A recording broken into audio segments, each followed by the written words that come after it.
So I think it's about the time to start. We might have a few more people joining in. So good afternoon. Literally everybody's 12:01, so technically good afternoon.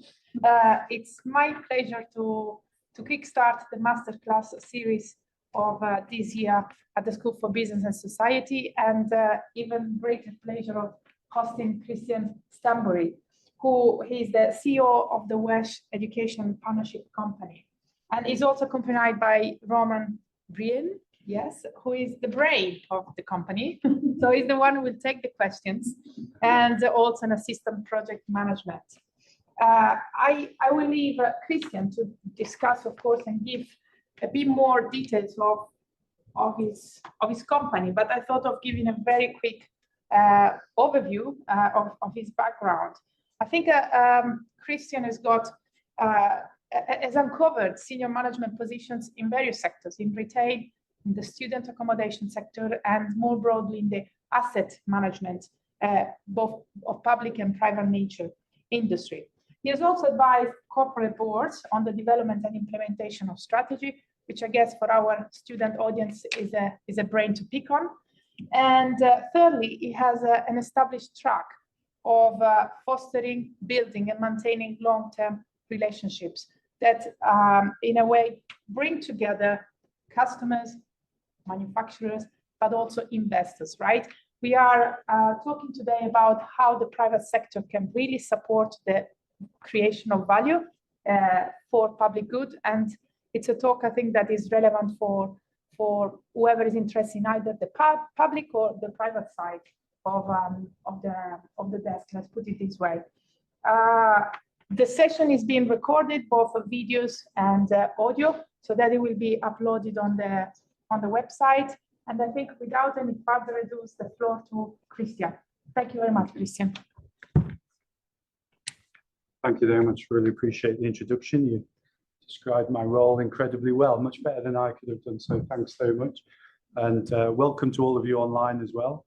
I'm delighted to have been invited to talk to you today about something that's very close to our heart and something that's really running through the DNA of the organisation and what the Welsh Government has tried to do.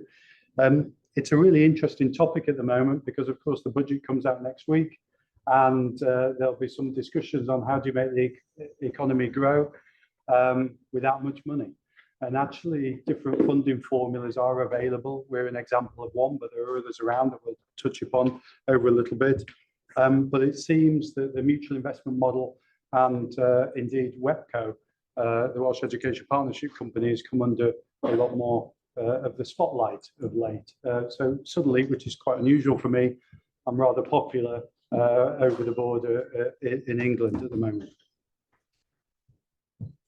So in order to answer the question, I thought it might be useful to give a brief history of PFI, PPP, and why I actually even asked the question, because it's pretty obvious. Of course, it can deliver for the public good.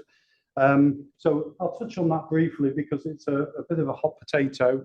We'll talk a little bit around the partnership approach, leading into our existence of WEPCo and the environment, social governance, and giving some examples of what we've done. So we'll give you a bit of a whistle-stop tour through that. And kicking things off, why ask the question? Well, one of the things that the government has to consider is it is a political question around PFI. What does that look like because of the history that went on? It was actually launched. It's not party specific, but it's actually launched by John Major, and it was primarily driven because it had to manage the debt levels to be part of the European Monetary Union. But not much really happened in '92. And when the Labour government came in under Tony Blair, they could really see the opportunity, particularly in healthcare, in hospitals and so on, to expand the health estate primarily, but also in other large infrastructure projects incredibly quickly. And so Gordon Brown and Tony Blair really kind of saw the boom of PFI and PPP, because in its inception, this wasn't just about delivering infrastructure through making an annual payment over 25, 30 or 50 years instead of having to make a large capital outlay. It also meant you could utilize the private sector expertise and also pass risk on. So in terms of costs, in terms of contractors having problems and issues, the private sector would take all that risk on board and they would continue to deliver it. So this became quite a popular opportunity, and we really saw the peak of that in 2007, 2008. And you can see the number of projects that were delivered through this method. But this is when it started to get a little bit rocky, and the Treasury Select Committee and others started questioning whether this was a suitable route in terms of funding. There were some improvements kind of through PF2, and really then it came to a bit of a political end in England, certainly, not that long ago, back in 2018, which is part of the reason it'll be interesting to see what Rachel Reeves talks about next week and what they're considering.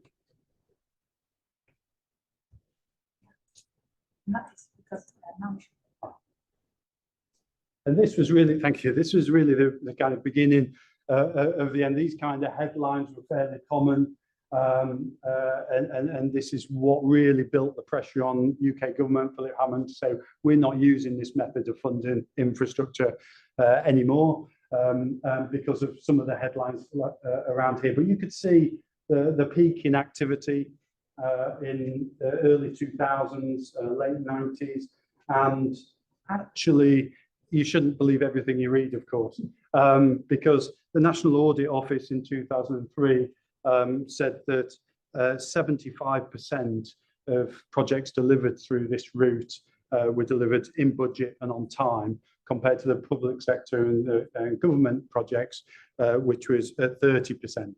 And once again, then in 2020, more recently, the National Audit Office came out and said that 71% of assets handed back were in good condition or better than expected, whereas actually only 12% were lower in terms of the standards and the condition than everyone expected. So don't believe everything you read. There's always a balance to these stories, but certainly, you know, there was some valid criticism raised about what went on, certainly in the 90s.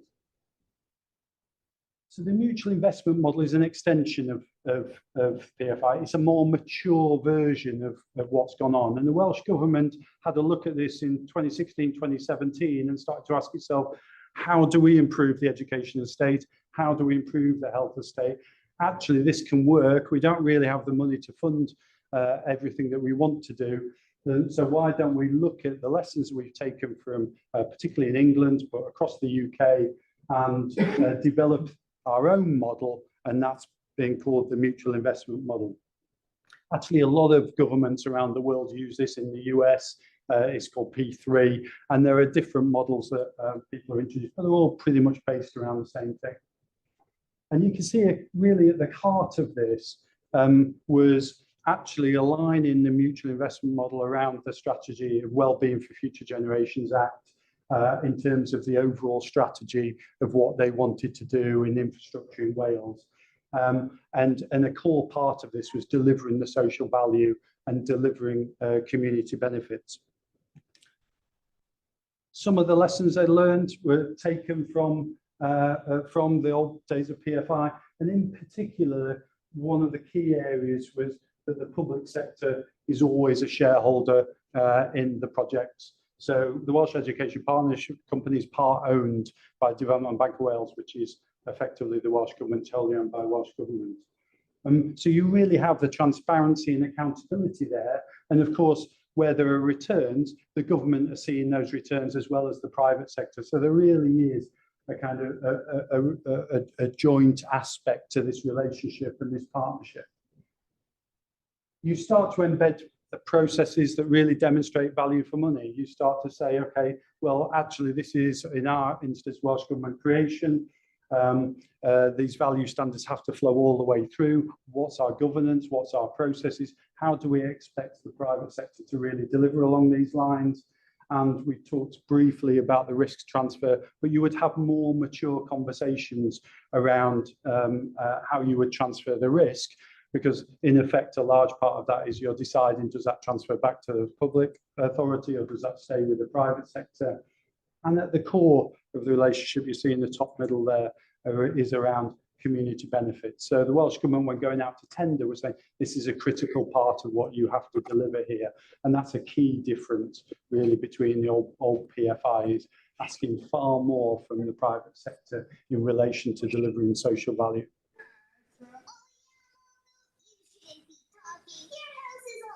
So interestingly, in terms of just more recently, as I touched upon with one or two you had the opportunity to say hello to before them, we've become quite popular recently, and some of that was driven by this Thinktank report from the Future Governance Forum.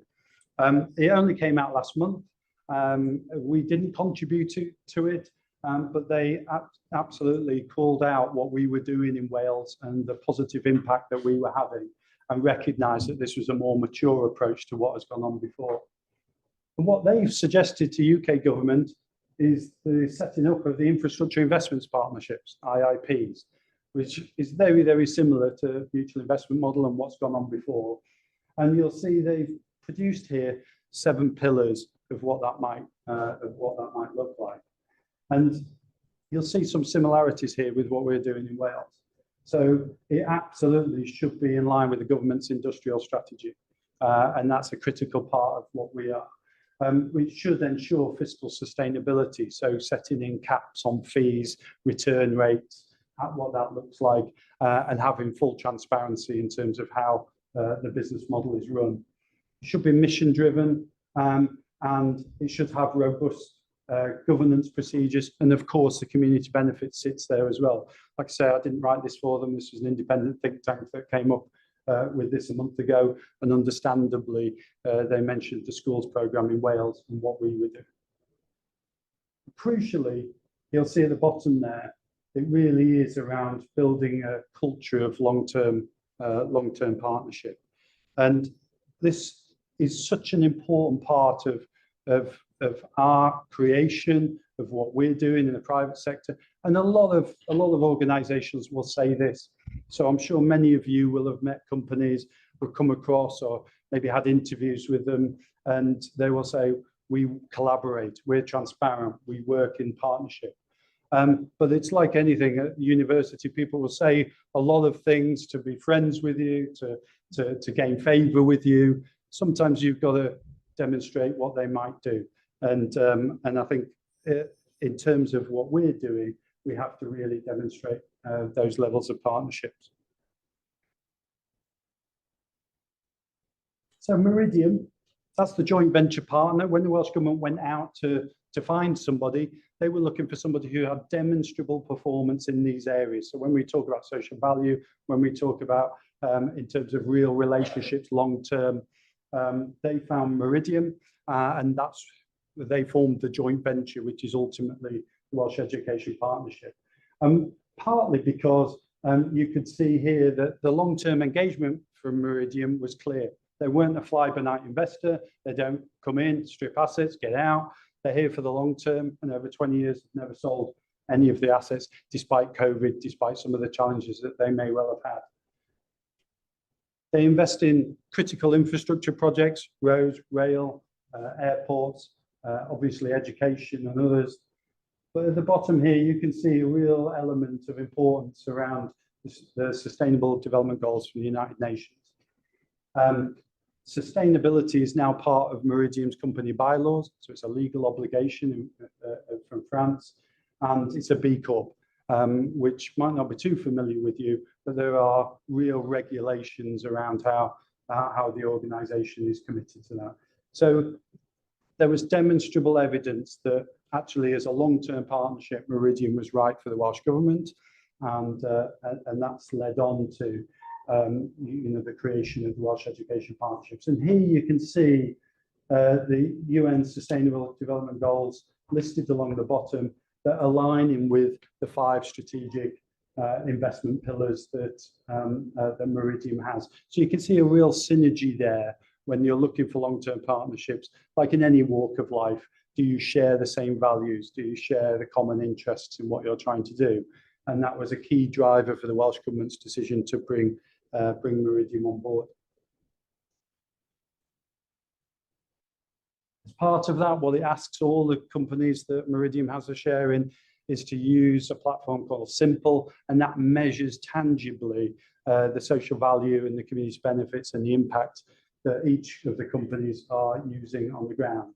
There are clear measures, and it's actually offered up this platform to other investors to use, an opportunity to share best practice and what that might look like.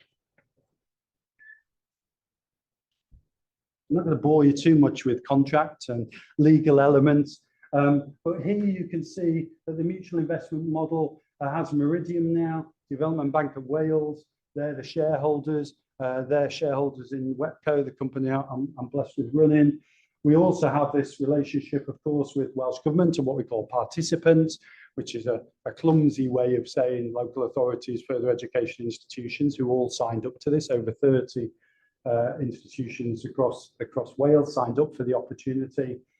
And what we do here is we effectively bring together great organisations, great companies to deliver schools on behalf of Welsh Government. So we bring in a design team. We'll find the contractors to build it, to run it, the funders to finance it. We'll find specialists where needed. And in terms of colleges, particularly, there's a variety of specialists that we need. So we're effectively then an off-the-shelf private company that a local authority could contact and say, hey, we need a new school. We've got a site. We've got a budget. We know roughly what we need. Christian, can you make it happen? And I get amazing people like Roman to make sure it does. So that's essentially how we will work. There's two other MIM projects you'll see there. There's part of the A465 in South Wales, and just in Easter, contracts were signed on the Valinda Cancer Centre in Cardiff. And again, the idea was to move risk into the private sector, but crucially bring on the expertise from the private sector to deliver. So you might look at that and say, okay, that's interesting, Christian, but the Welsh Government are a shareholder. They're also giving you work. I'm sure they provide governance and control what you do, that you can't run amok across Wales. Doesn't that create quite a lot of friction for you? And the answer is yes, of course it does. It creates quite a bit of conflict, if you like, and some discussion, because of course they want to see returns, they want to see us succeed, but equally they're going to need to control what we're doing, make sure the quality is right, make sure value for money is present, so on and so forth. So you end up having sometimes some discussions with one part of a government who are really excited and want to push on, and other parts that are, let's just say, can be a little bit more concerned about what we're doing, how we're doing it, and wanting to measure and monitor that more closely, which is fine. Actually, in terms of some of those conflicts, primarily they're around pace. I'm sure you kind of recognise that from most government institutions. Is getting decision-making done, getting difficult areas tackled can take quite a little bit of time, whereas as a private company, you can be far more agile, make decisions, drop a note to your board, say, I need to do X, Y, and Z, approve, on we go, and we can move much more quicker and agile, which is a benefit to Welsh Government once everything works smoothly. What I would say, though, and I'm not just being politically correct, in case anyone from Welsh Government's dialed in, is that during the most difficult times we've had with the Ukraine war, hyperinflation, Theresa May coming in and a mini budget, we were absolutely supported by Welsh Government, who supported what we do, and they backed us all the way, even though we were only 1 or 2 years old at the time, and people were still asking questions about who are these guys and what are they here to do. So overwhelmingly, we see it as a positive thing, but I'll be lying to say if there isn't a bit of friction between being embedded as a delivery partner of the Welsh Government. So what that looks like in terms of when we were created, we were asked to deliver £500 million worth of capital equivalent education institutions. At that time, it was 30 plus schools and colleges. Hyperinflation put paid to that. So there's not as much activity for us in terms of volume. but the amount is the same. Those schools still need building, and they're going to have to figure out how to do it. And of course, we're in a great position to support that. We have an exclusive agreement under this model for 10 years, and we're actually 4 years old just this month. And as I said before, we're an off-the-shelf company. We work with local authorities, further education institutions. We will do the project for feasibility. We'll design it. We'll pull together the supply chain and bring together great people to build it and run it, deal with planning, deal with all the issues. As I say, effectively, we are an off-the-shelf company that just solves these issues. What we'll then do is set up a separate project company in order to run that over 25 years, and that's when the repayments, annual payments come through, and we can crack on continuing to develop and design and progress on the other schools and colleges. So what does that mean in terms of the question around public policy? Well, as I touched upon, the Welsh Education Partnership at the core was around Wellbeing of Future Generations Act, which is quite an advanced policy and act that was introduced by Wales. It actually had a future commissioner brought in as well, which is the only one of its kind. We sit as a delivery partner within the Sustainable Communities for Learning programme. When we started, we were the 21st Century Schools programme, but again, the Welsh Government felt that that didn't really describe the schools programme, their education programme in full. And in Wales, it's widely recognised that the school infrastructure is in a far worse condition than in England. So again, we were an obvious choice to start coming in and supporting it. You'll see here the Wellbeing of Future Generations Act has 7 objectives, and you'll see that a lot of those we'll recognise in the coming presentation.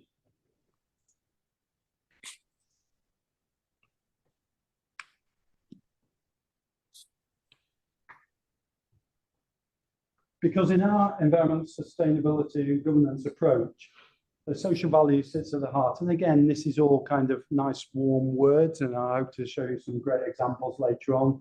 But the point I would really dwell on is around driving sustainable growth and aspiration, creating opportunities. For us, one of our real commitments is beyond the Welsh education infrastructure. Actually, it's a commitment to Wales. And part of the opportunity, which I'm grateful for today, is to speak to you around that opportunity, because perhaps you might come into Wales and work one day. You might lead the programme, you might lead on projects, you might even work alongside us.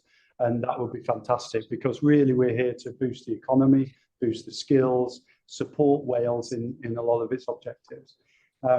And so often what I'm trying to do is support Welsh Government in its goals and aspirations, to grow the country's knowledge, to grow the diversity and the environmental impact, irrespective of whether that's through a schools programme or not.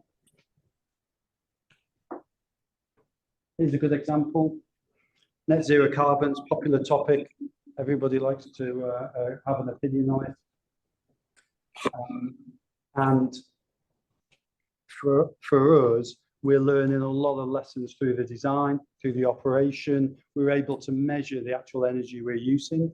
Within the contracts, there are deliberate measures to tackle this area. And what we can happily do is share that information with other organisations, with other architects, design engineers, so on and so forth, to say, we got this really right, we didn't get this so right, and how can we improve as a sector? So you'll see there's, as part of the annual service charge that is paid by local authorities or the colleges, there's actually a mechanism in there that if we're not performing, there are financial penalties to that. So it's not just warm words, there's a genuine commitment to net zero carbon in operation, and we will measure that over 25 years. And if we fail, there's financial penalties to suffer that. So again, there's demonstrable examples where we can say we're absolutely in line with the Welsh Government's ambitions. Within the contract, this is fairly common. Now, actually, you might see this for those of you who particularly work around social policy or on any aspect of business management. There's a real dearth of expertise and really great people in this area because it's still quite new. And most contracts now, particularly with contractors and the like, will have set hours that people need to do or apprenticeships so that they have to create. And if you're a typical contractor who's not used to that or not familiar with that, you're desperately seeking great people out there who can help deliver some of these social value, social enterprise engagements, so on and so forth. For us, we have a series of hours. That's the easiest way to measure it. If we spend an hour with a local organisation, that goes to our tally. If we don't meet these targets, again, there are penalties associated with some of that. But actually, from our perspective, we're keen to go beyond. We're keen to actually make it more meaningful than showing somebody a spreadsheet that says we did 70 hours this month, we did 70 hours last year, or 75 hours or whatever. So one of the things that we've done is actually just ensure this flows through all of our supply chain, everybody we work with. We have contractual elements to that. So again, it's baked in. So if you're going to build a school for us, we'll ask you to deliver in terms of social value, and we'll ask you to be creative because there's a minimum standard, but then we need to be more innovative than that because we're trying to come up with new suggestions, new ideas, new ways of doing things. Here's a couple of quick examples. You're talking regularly with the supply chain. If Rachel Reeves comes out next week and says, actually, MIM in the UK is definitely the way forward and this is what we go, there's not a huge amount of people out there who understand some of the complexities around this, and it's different from a traditional contract. So we really take it upon ourselves to try and educate people. Otherwise, they're walking into risks they might not expect, and they need to make proper decisions around the business that they might take on. So we go out regularly and we'll talk to contractors, the supply chain, essentially. We'll do workshops with them, and we will constantly talk with particularly what we call the tier one contracts. That's the real big companies that are building large infrastructure programs, just to help them understand openly and transparently, look, this is what it means. This is what it's different from a traditional capital funded scheme. This is what it means when you sign up to something for 25 years as opposed to an annual contract. We'll pass those on. We've set up the WEP Academy. Again, it's a really great example where online we're hosting courses, we're hosting information for people to dial in and learn from. This isn't just for WEPCo. Most of these companies, organizations, people might never work with us, might never do anything. But as I said, our commitment is to deliver Welsh Government policy, Welsh Government Wellbeing for Future Generations Act. And it's really important that we provide access to all. So we've developed the WEP Academy in conjunction with our partners. And because we're still relatively new, there's only a few courses in there. If anybody wants to put anything online, let me know. I'm happy to go on and for us to host it. In terms of project level, so this is kind of where really the magic starts happening. It's all lovely in an architect's mind and drawings and so on and so forth. But this is where it starts to get really exciting. Morgan Sindel, who's one of our key partners in developing the 3 primary schools we have in South Wales, they developed what they call the Knowledge Quad, which is effectively an area where we could bring in different organisations just to see the quality we expected from the build, just to test out different elements of insulation, bricklaying or whatever, and just see could they meet the mark that we were after. And actually what it then did was expanded into a great opportunity for young people to come in and learn about those skills and trades and to really understand how that worked, because it's a safe space. It's not a building site. It's actually effectively a large room which has all these different examples of skills and trades going on that you can have a go at and have a look at. So it's also a great opportunity to showcase careers and hopefully grow the trade expertise within Wales. And of course, STEM initiatives, STEM activities is a key part of the Welsh Government's future looking the Wellbeing for Future Generations Act, and it's a key part of what we deliver as well. I'm really proud of the Cynefin project, Cynefin's Welsh for belonging or place, and this was an opportunity to bring young children together who are going to move into our Flintshire School in Minneath and say, what would you like it to look like? What's your view of belonging, of place, and pull people together in order to help that through REBA and through our designers and architects, Shepherd Robson. And you can see there, they've got some much better ideas than I could have come up with, I'm sure. But less about me. You can see it for yourself.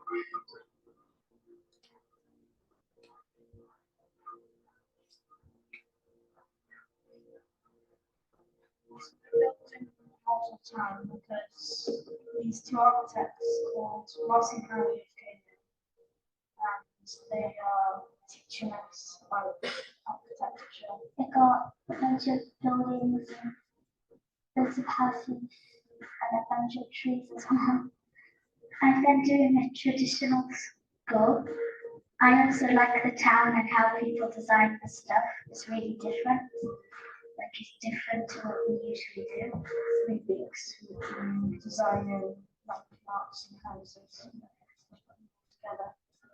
Cool, like strange buildings that you wouldn't expect to be there, but also at the same time you would expect to be there because and it also fit in with how we made our town. First thing was making a school and working with our groups. It's fun. It's about thinking of ideas. So we've got lots of tools around the outside. You can make something on paper and then with cards and cardboard and scissors and glue, you can make it like an actual object.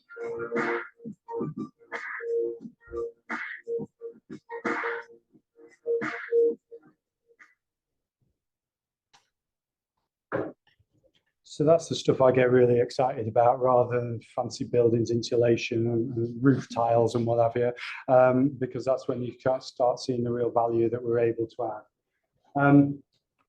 So coming back, how is WEP delivering public policy? You can see, some small examples. There's many more of what we're doing for the future generation, what we're doing beyond the bricks and mortar, and has been embedded within the Sustainable Communities for Learning department. Of course, we're committed to Welsh language standards, as you'd expect from any Welsh company, but there's others, the Active Travel Act and various other elements where we absolutely align ourselves with Welsh Government. We look to deliver on that. We look to support them. Free school meals was another one. Of course, you need more space to be able to facilitate all of that. All of these things, as a private partner, we're absolutely committed to. But of course, we also build schools and colleges. It'd be remiss of me not to talk about this, because all my team are currently out there delivering and working, collaborating with local authorities and colleges as we speak. Within the development phase, we're working with Bridgend at the moment, Cardiff Vale College, Neathport Talbot College, down in South Wales, just by Tartar Steel. So there's huge opportunities around there for us to support Welsh Government objectives. Coleg Cigar, Coleg Gwent. We have in the north, the red dot you can see on the map, all on its own, is Minneath campus near Mold and Chester, and Pontyclun Primary School, which is due to open early next year. And we have two primary schools up and running already, Llanithod and Pennygowsy, both in the Rhondda and Taff local authority. This is Llanithod. We're actually there today doing a bit of filming with the head teacher and the pupils, so you might see that soon. only if they say nice things about us, of course. I'm sure they will. And you can see the design, the space, and what you might not quite be able to tell is the level of quality, because of course these schools have to last a long time. We have funding that lasts over throughout the 25 years, so there's various controls in place that ensure that that's the case. Mini thesis, you can see it's not quite ready yet, but that's a huge campus bringing together two schools actually into one, the primary school and the secondary school, to make an all-through school of 1,300 pupils. It's going to be a fantastic campus in North Wales. Seems to have its own weather system up there, so it's giving us a few headaches, but it's a tremendous opportunity there. And this is Cardiff and Vale College. We're due to sign contracts in the next few months on that one, and we'll start construction early next year. Cardiff and Vale College is the 5th biggest college in the UK, certainly the biggest in Wales. A tremendous opportunity, and we just got planning permission for the second of the two sites just last week, which is tremendous. So all in all, when we think about private organisations delivering for public policy, the critical element is that relationship, that partnership, that demonstrable delivery, and that constant dialogue and that continuity that a private organisation will show. Some of the lessons in the past was having access to those people was incredibly difficult sometimes to find out what was going on. In our case, we were created by Welsh Government, we're part owned by Welsh Government, and we're delivering for them in every aspect of what their objectives are. So this was Andrea's comment from when we were back at 21st Century Schools. I think I'd like to say that WEPCo is delivering for public good every single day. So Diolch, thank you. Hope that was useful, canter through our life, but happy to take questions.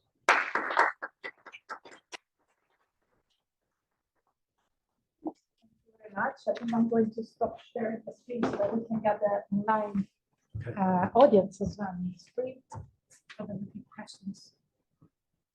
Sharing and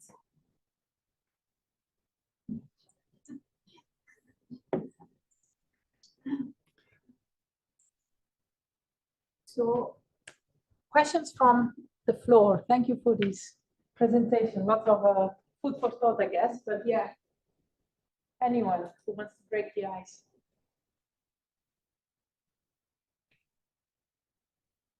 Please. Thank you. I actually have two questions. And first of all, I need to thank you. I think it's a really fascinating case for the web, because I think it's a bridge between the public sector and the private. And the first question is a little bit straightforward. You can state it, it's not appropriate.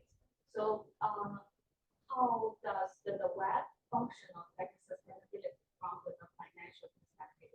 So I want to know more about the web, how does it work? Is it committed to the government, or is it committed like is it the contractual base? And that's my first question. So how does it like operation?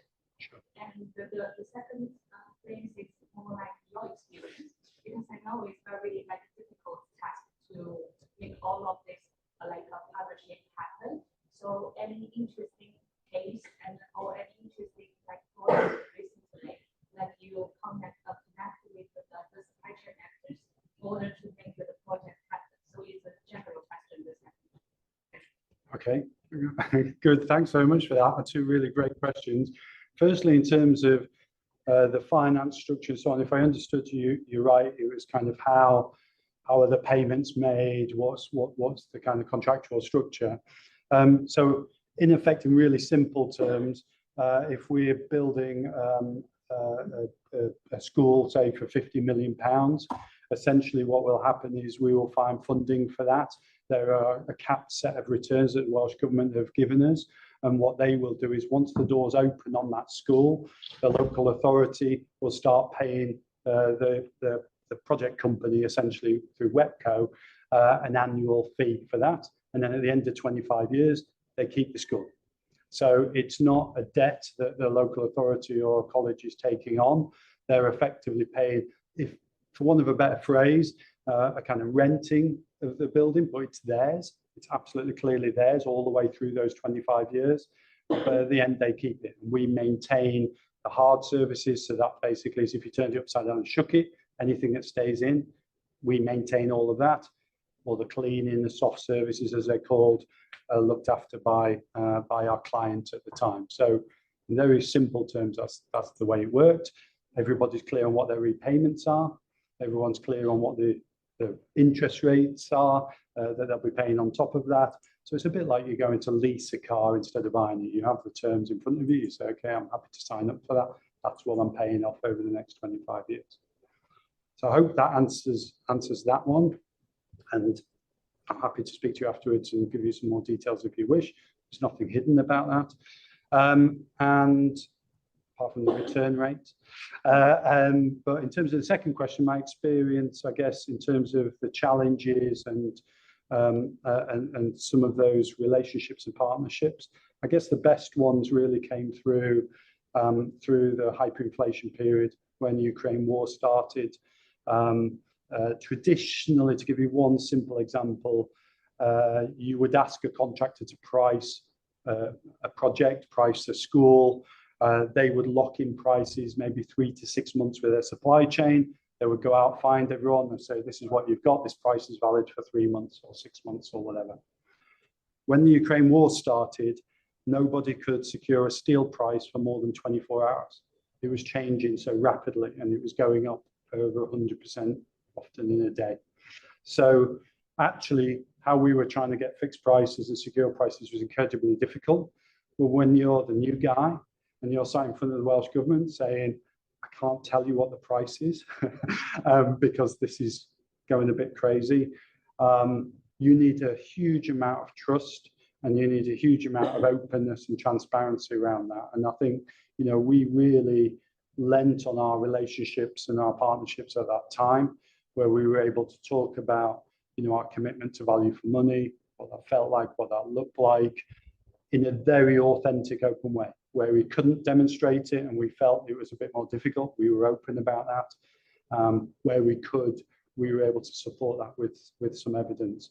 And I think that those relationships often only come together in times of challenge. And I guess if you want advice, and take it as with all advice, however you want, actually relationships start all the way through during the good times as much as anything. And then when the bad times hit, you know you've got a trust and a respect between the parties already in order to help deal with the challenges when they come. Too often organizations will only put their hand up and talk to their client when things are going wrong. And that's not a great way to say, hi, I'm Christian. It's all going pear-shaped here. Can you help me out? So those are probably some of the best experiences, because we had the Ukraine war and hyperinflation that's happened in the springtime. And we just kind of calmed everyone down and we got in a good place through the summer. And then Liz Truss turned up in September, did a mini budget, and all hell broke loose for a few weeks. Is that okay? Thank you.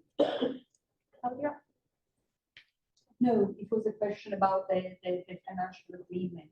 I mean, and so basically, can you please, it's still not clear to me. So basically, there is the need for a new school, but is it the government going to ask to have a public announcement for that, and different organizations or different entities are going to compete, and then you pick the one with the best offer?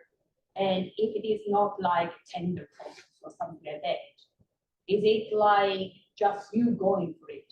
Because sorry for being brutal, but I see a little bit of a conflict of interest in the fact that the government has 20%, if I remember it correctly, of an organization, which then does something for them and has to respond to them. You know what I mean? Sure. It's like, so how does it work? I mean, how does it start? So let's assume the government, the local government decides that a school is needed or an infrastructure is needed somewhere. what happened after that? Yeah, so it's a good question, and probably a live one as it's come through the summer just now, where the local authorities particularly will approach, and the colleges will approach Welsh Government and say, this is our 9-year plan of infrastructure, and this is roughly what we think it will cost.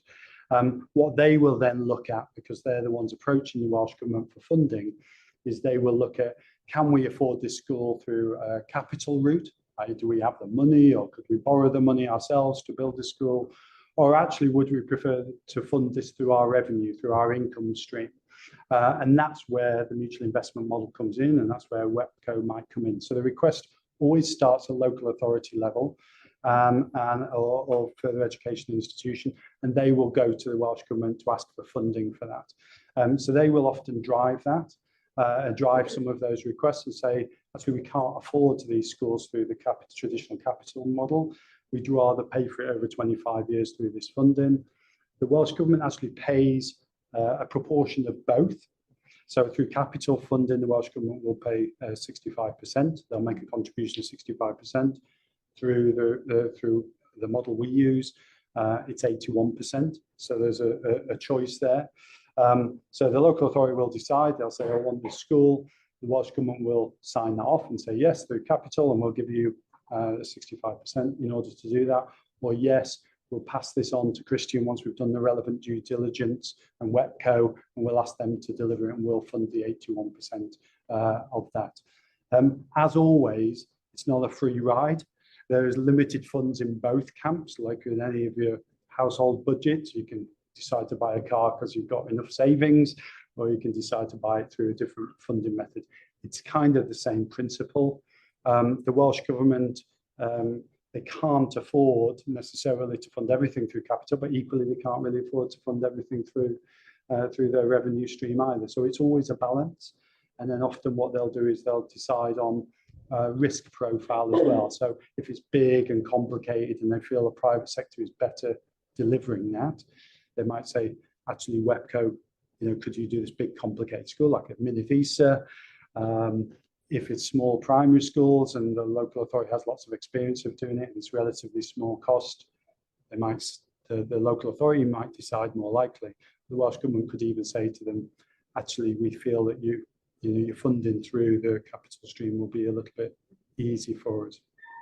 In terms of conflict, the Development Bank of Wales are the shareholder, and they do sit separately, even though they're wholly owned. So there is a bit of separation in that regard. But I think it would be quite foolhardy if we was going to say, hey, we've got this model over here. Let's just plow everything we can through there, and it's buy now, pay later, some kind of scheme like that.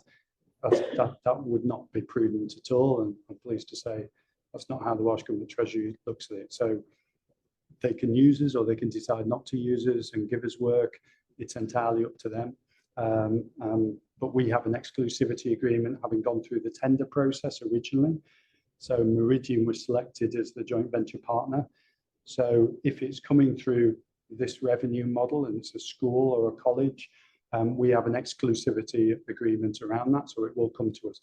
Then we'll go out and competitive tender for our supply chain further down. Yeah.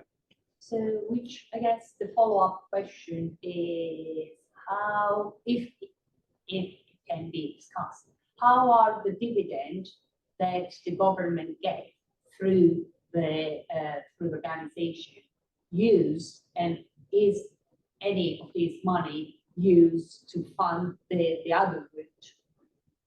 Yeah, I mean, I can't really answer that because it's Welsh Government's money, of course, and they can do with it what they like. I definitely don't have that much influence.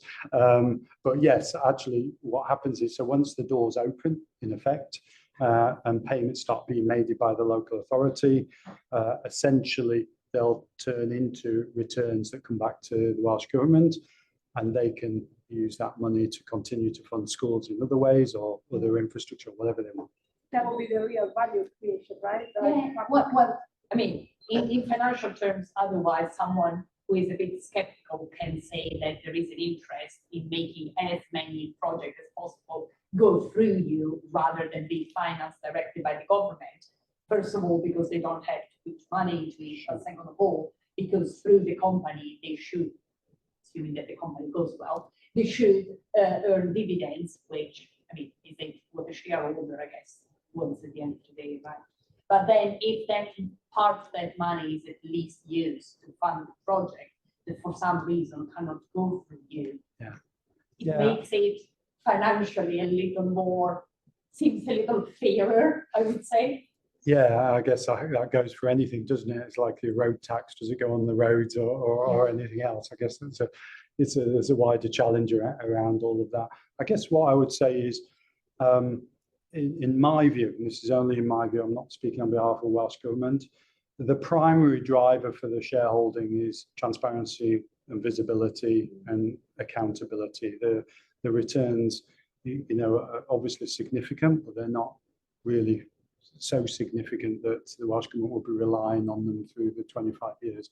I think it's more around having a seat around the table to see what's going on, and that's a key lessons learned from PFI, where the public body didn't see what was going on necessarily. So the questions around transparency, openness, were obviously brought to the fore.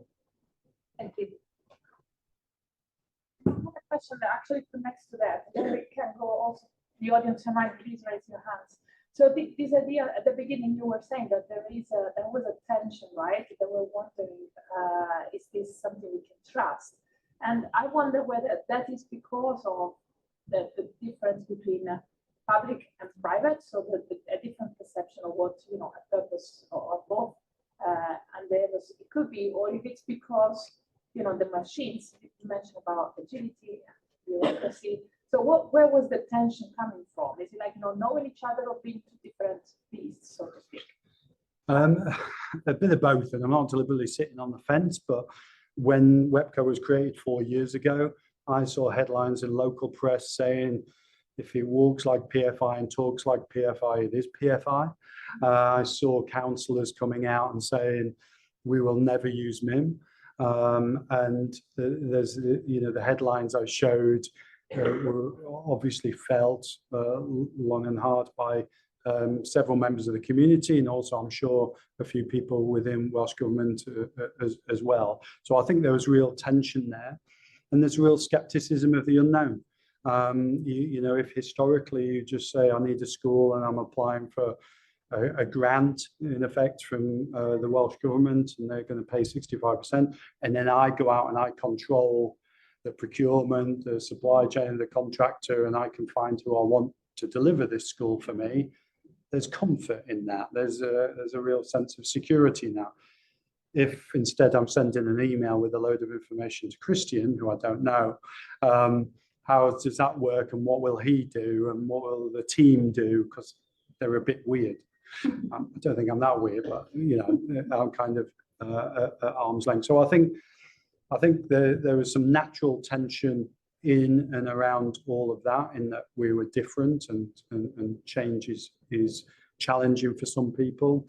But equally, those that understood, those that really felt like, okay, there's a real opportunity for us to grow our estate.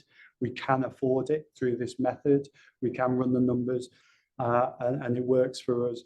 There was a real opportunity there for them to work hand in hand for us, and we work in partnership. And I guess, having been around now for 4 years, we're far better placed to point to some of these examples and start saying, no.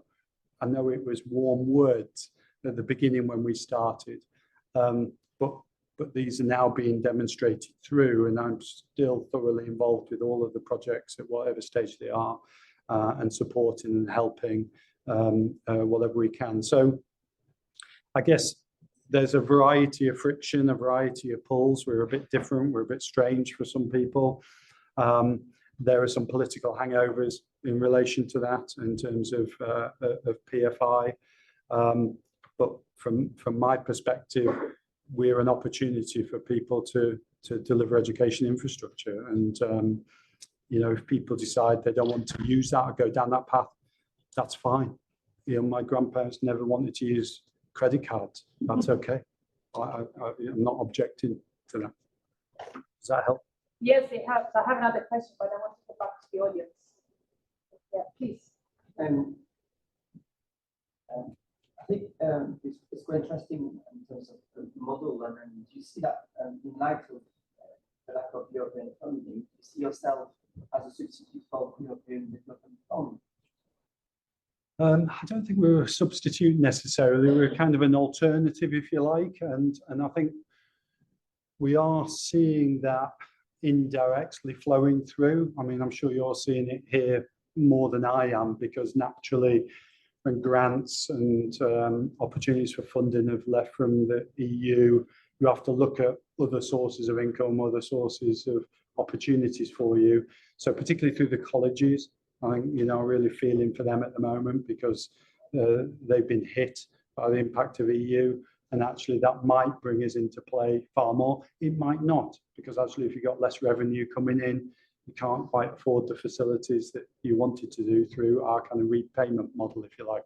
So, so I don't think we're a substitute. We're just an alternative, if you like, an alternative option.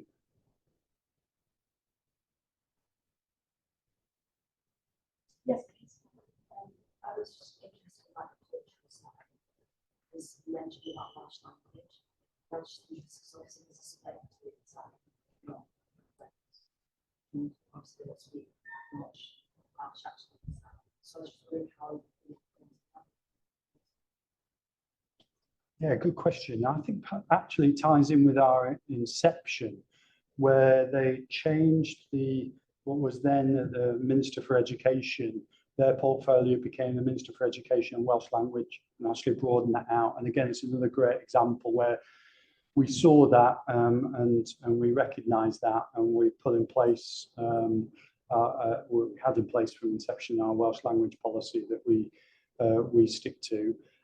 It's part of our recruitment process in terms of looking at Welsh people. Actually, there are, because there's not been too many of these style of contracts happening over the last 10, 15 years, and there's not a huge amount of people that have the experience to help us set up the company originally. So we had to bring in people who had expertise from around the UK and even beyond. My CFO up until this summer was from Turkey, and we kind of had this multinational approach. But more and more now, we're looking at Welsh organisations and how we can improve our supply chain to feel more Welsh and bring more Welsh companies on board, but also Welsh people within the team to help them learn and to help them understand. So in terms of one of the Bridge End scores is Welsh language. We look at, obviously, through the design stage, all signage on all the things you'd expect us to do. And we offer up, translation services and anything else that we can, because, as I say, we can bring in whoever we need to at whatever time. You're right to say there's variances. There's some local authorities that want our planning applications, for instance, to go in dual language. There's others that don't, and don't particularly want to have to pay for the luxury of doing that. So we really cater to the local need, because it does actually vary in what is a relatively small country.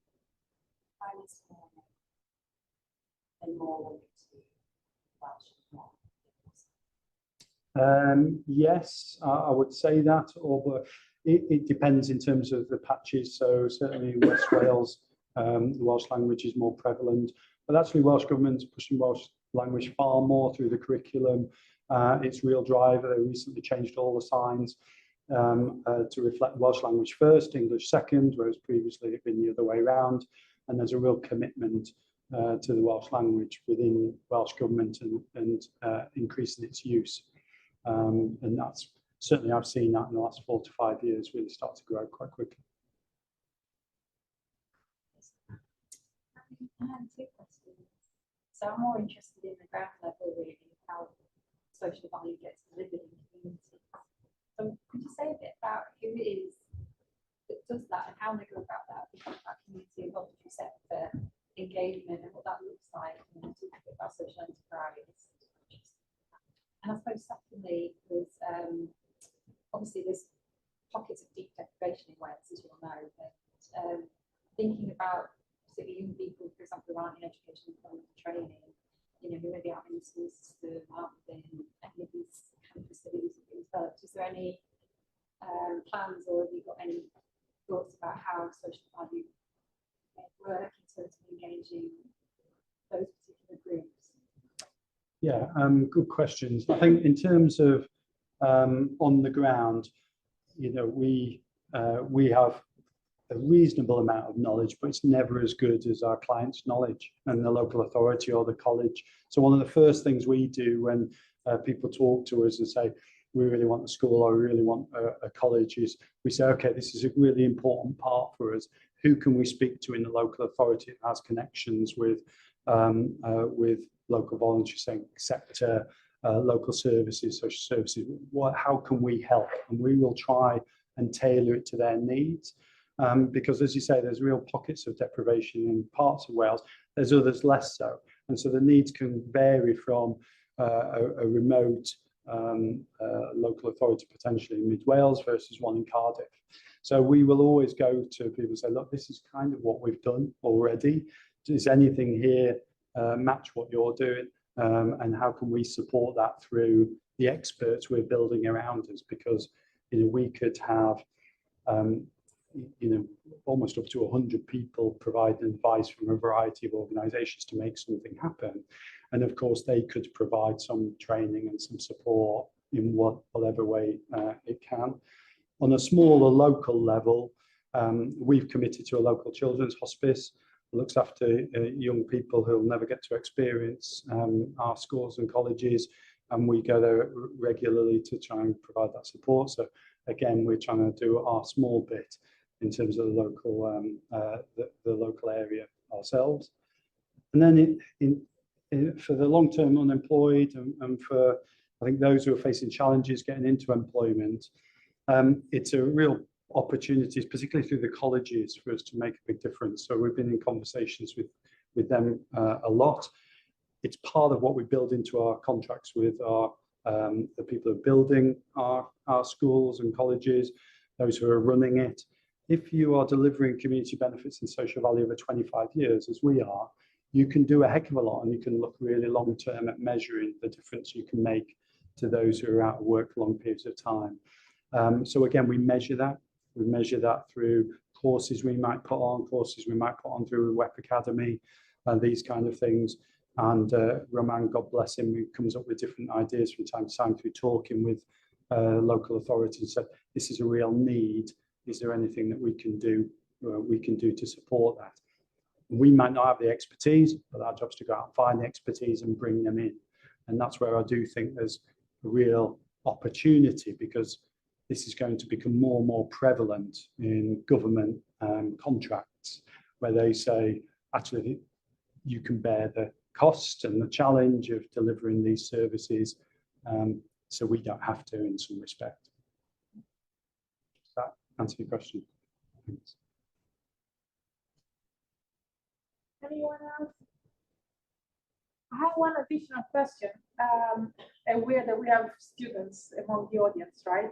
So when you were talking about values, slides were projecting sustainable goals, right? All the way. So can you tell us whether in the language of setting up these partnerships, values are interchangeably used with SDGs?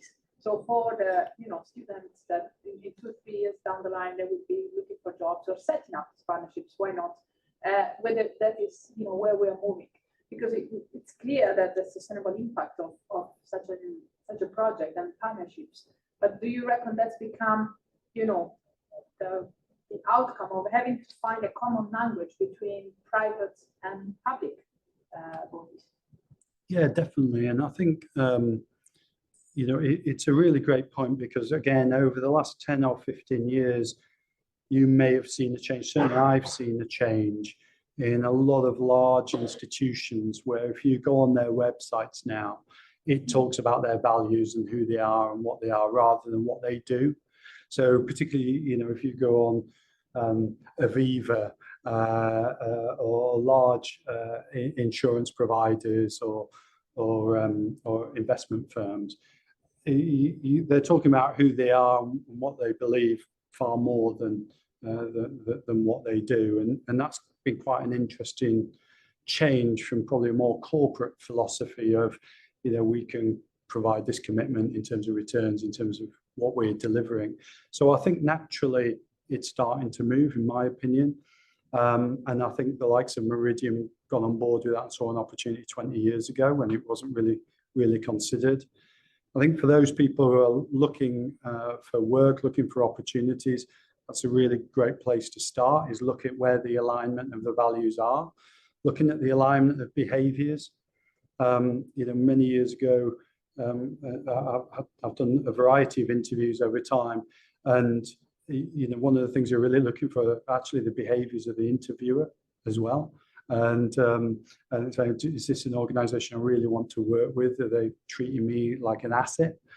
And I think one thing that we're particularly proud of is, all the people, who work with us have a positive experience, have stayed with us and throughout. So we're keeping that knowledge. But a lot of that is due to, the culture we create, the atmosphere, and the values that we share and the behaviors we look for in our people. So I guess coming back round to trying to answer your question, my advice would be look at who an organization is, and you'll usually see some of the blurb, but actually when you meet people, do they walk the walk? Can they demonstrate it? Can they give examples? And often, if you're doing any interview, it might be called competency interviews. Tell me about a time when you have. You should do the same with any organization you come into contact with as well. And actually we do that through our tender process. Tell me about a time when you faced a challenge and you've still worked in partnership and delivered on that. And then you start to really get to the heart of whether people are true partners or whether they're just talking and have a nice veneer on the front. Yeah. So the shortcut to that is they are the starting point, but it's beyond. Exactly. Yeah. Yeah, absolutely. And then, of course, you learn, as in life with all relationships. There are some that work and there's some that might not, and there's some that, fall by the wayside, and you have to say, hey, actually, what we said we meant, and this isn't working for us, and I'm really sorry. And then other times you say, hey, absolutely keep doing what you're doing. I can give you more work and more commitment because you share the same values as we do. Linking on to that, because I think it's an interesting point. Employers really want the students to have those values, and then when they come to the graduate market, and then they always nicely, our students are really aware of the values of companies. So the way to go about it is doing inside days or some work experience within companies. Are there other ways that you suggest as students, instead of looking, for example, at just the values on the website, because they have to walk the talk, you just said. Are there other ways you suggest students could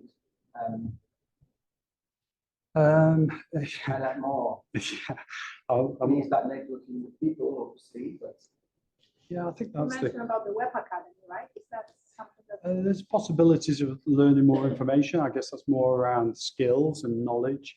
But you're right. There's several people who work in our organization, in our organization, that just reached out.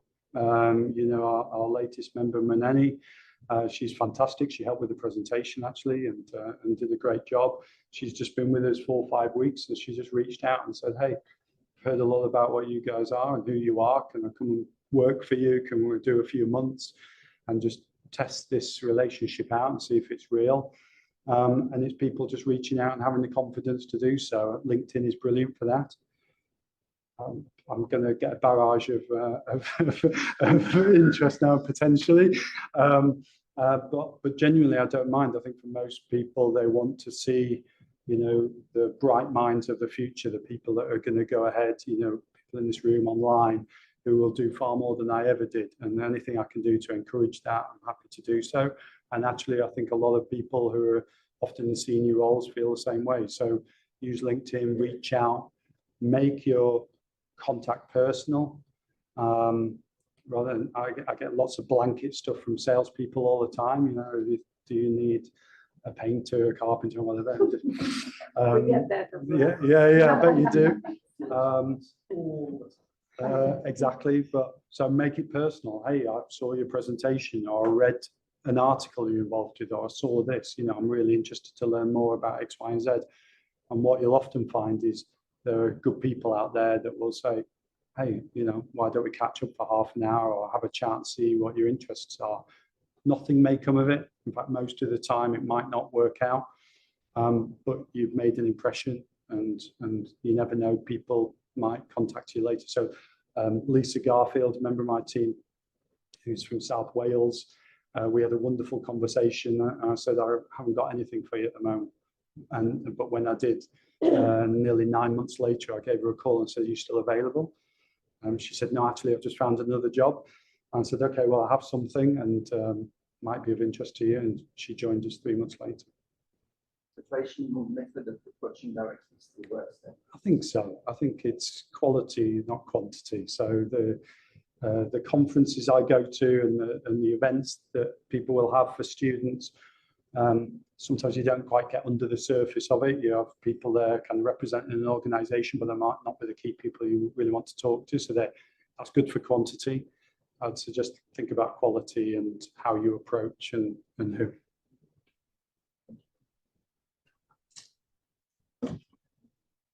Are we there? So I wanted to close the masterclass by thanking a couple of people, Dr. Anna Jobling for introducing us to Christian. I think it's been a great masterclass and debate afterwards.